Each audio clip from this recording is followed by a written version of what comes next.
একদম ঝটপট বানিয়ে নিন এই দারুণ স্বাদের সবজির রেসিপিটি। রোজকার সবজি রান্নায় নতুনত্ব আনতে চাইলে অন্তত একবার ট্রাই করে দেখবেন। এখানে ৫০০ গ্রাম ফ্রেঞ্চ বিনস নেওয়া হয়েছে আর দুটো বড় সাইজের আলু নেওয়া হয়েছে। আলু আর বিনস এইভাবে লম্বা করে আর সমান সাইজ করে কেটে নিন।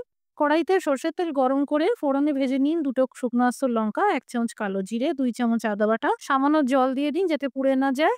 ১ চামচ মতন হিং দিয়ে দিন, এটি অ্যান্টি গ্যাসের কাজ করবে। হাতের কাছে না থাকলে বাদ দিতে পারেন। সামান্য হলুদ গুঁড়ো দিয়ে ভেজে নিয়ে কেটে রাখা আলু দিয়ে দিন। আলু ভাজার পর ফ্রেঞ্চ বিনস দিয়ে আরো ২-৩ মিনিটের জন্য ভেজে নিন। দুটো টমেটোর পেস্ট দিয়ে দিন, সেই সাথে স্বাদ অনুসারে লবণ। আরো ৪-৫ মিনিট ভেজে নিয়েই কম আঁচে ঢেকে সবজি সিদ্ধ হতে দিন। এই রান্নায় সবজি ভেজে ভেজেই সিদ্ধ করতে হয়, কোনো রকম জলের ব্যবহার করবেন না।